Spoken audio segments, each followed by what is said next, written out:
안녕하세요. 이번 시간에는 그 주제 콘테스트에서 우리가 함께 활용하고자 하는 그 포맷 형식에 대해서 같이 설명해 드리도록 하겠습니다. 포맷 형식이란 무엇이냐면요. 간단하게 설명드리면 1990년도에 그 버니스 메카시라고 하는 박사가 고안한 그 이론입니다. 인터넷을 검색하시면 아마 여러분이 이러한 그 원 그래프를 볼 수 있을 건데요. 간단하게는 이와 같이 전개가 된다고 설명합니다. 그래서 이렇게 원이 이렇게 도는 형태로 운영된다는 건데, 그냥 쉽게 설명하면은 이겁니다. 인간의 뇌는 why, what, how, if 이 순서대로 학습한다 내용인데요. 그 이 포맷 형식은 실제로 많은 사람들이 나의 의견을 다른 사람들에게 전달하고 제안하는 데 있어서 많이 사용합니다. 그 간단한 예시를 하나 들어서 설명해 드리겠습니다. 아무래도 이 원 그래프보다는 이렇게 보시는 게 여러분이 조금 더 쉽게 이해할 수 있을 것 같은데요. 그 한 가지 예를 들면은 제가 동생에게 그 수학 공식 피타고라스 정리를 설명해 주려고 합니다. 근데 피타고라스 정리를 그냥 무작정 외우라고 하는 것이 아니라 이렇게 먼저 이야기할 수 있을 것 같아요. 야, 철수야, 네가 이 피타고라스 공식을 외워야만 해. 왜냐면은 이 공식을 외우잖아. 이 공식을 외우게 되면은 그 너는 네가 지금부터 배우는 모든 수학 문제를 다 풀 수 있기 때문이야 라고. 맨 처음에 먼저 그 어떻게 했나요? 이것을 왜 배워야 되는지 그 배경을 설명했죠. 이것을 왜 배워야 되는지 이유를 먼저 이렇게 이야기해 줬어요. 그리고 나서 이렇게 이야기했죠. 맞아, 그래서 네가 알아야 되는 피타고라스 정리는 바로 이렇게 생긴 거야 라고 하는, 실제로 피타고라스 정리를 내용을 이야기하고, 그럼 이것을 어떻게 알아갈 수 있냐면은 이렇게 알아갈 수 있어. 사실은 이 피타고라스 정리에는 비밀이 하나 숨어 있는데, 피타고라스는 사람은 어떤 사람이냐면은 하면서 무언가 그것을 알아가는 실질적인 방법에 대한 이야기가 끝나고, 마지막에 기대 효과로서, 그래서 네가 이걸 전부 다 외우잖아. 그러면은 너에게는 이러한 엄청난 일이 일어나는 거야. 아주 난리 나겠지? 이러한 형태로 자신이 상대방에게 전달하고자 하는 내용을 논리적으로 전개하는 순서에 해당합니다.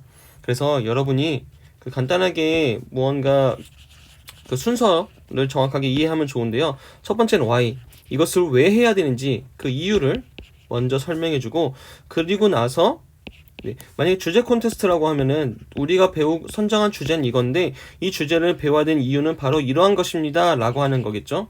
그 이유를 설명해주고, 두 번째로 이 이유 때문에 우리는 바로 이러한 내용에 대해서 학습할 거예요. 학습하고자 하는 내용에 대해서 설명해 준 다음에, 그리고 이거에 대한 학습은 우리는 이렇게 진행할 수 있을 거예요. 학습의 방법들. 그리고 이 학습이 끝나고 나면 우리에게는 바로 이러한 효과가 있을 겁니다 라고 이야기합니다.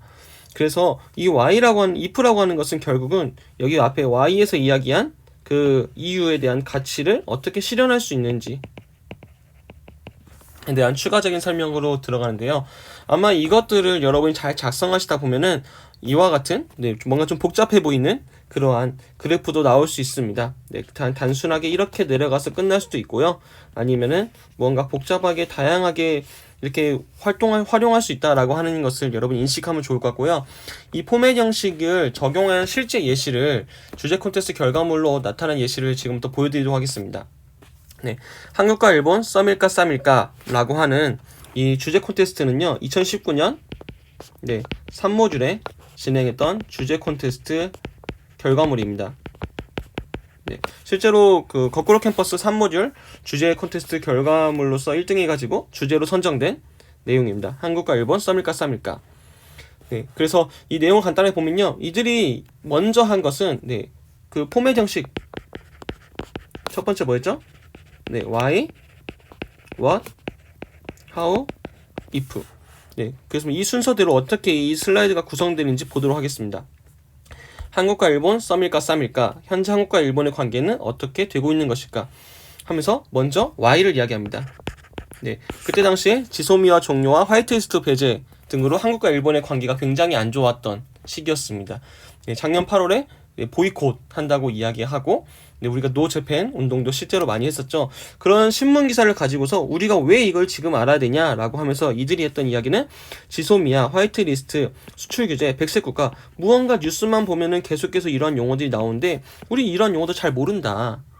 그래서 우리 이러한 용어들을 좀 제대로 알아야 하지 않겠냐라는 이야기로 먼저 풀어갑니다. 그러면서 이렇게 무언가 뉴스 기사나 실시간 검색어, SNS 등에서 나오는데 우리 이런 것들이 잘 모른다. 그래서 우리는 뭘 알아야 되냐? 바로 이것들을 통해서 무엇? 바로 이런 것들을 알아야 된다 하는 핵심적인 키워드들을 이야기합니다. 이것들을 통해서 바로 한국과 일본의 현재와 미래의 그 관계를 충분히 알 수 있다라고 하는 거죠. 여기까지가 바로 what에 해당하는 부분입니다. 그래서 앞에서 보시면 왜 이것을 배워야 되는가 그 why를 먼저 설명하고요. 그 다음에 우리가 어떤 것들에 대한 주된 키워드를 배우고 이 키워드를 바탕으로 우리는 이런 것을 알게 될 거다라고 하는 그 학습 내용에 대한 이야기를 합니다. 그 학습 내용을 그러면은 어떻게 배울까 하는 이야기가 나오겠죠. 그 다음에 나오는 게 이제 how에 대한 겁니다.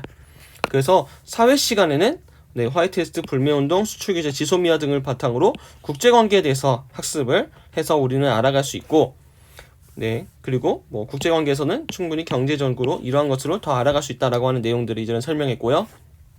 과학 시간에는 반도체의 원리나 실리콘의 원자 구조 이런 것들을 통해서 알아갈 수 있다 하는 이야기를 했습니다.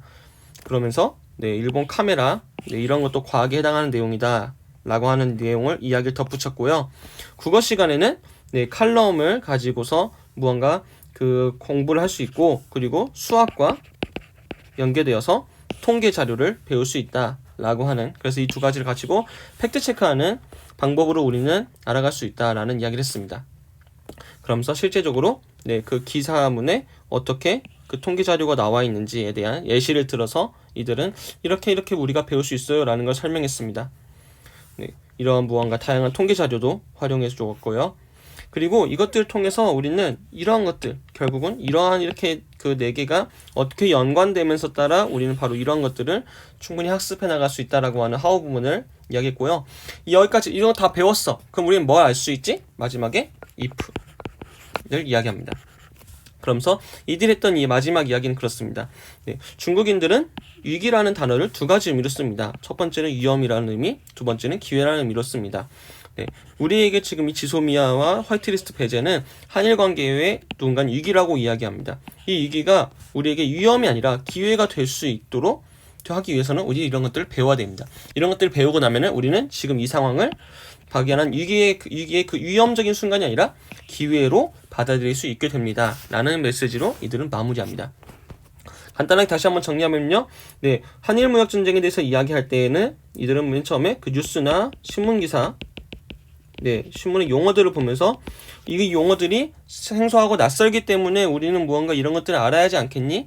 무언가 한일 관계가 어려운데, 무언가 힘들다고 하는데, 위기라고 하는데 알아야 하지 않겠니? 이것들을 알기 위해서 우리는 바로 이러한 것들을 학습해야 돼.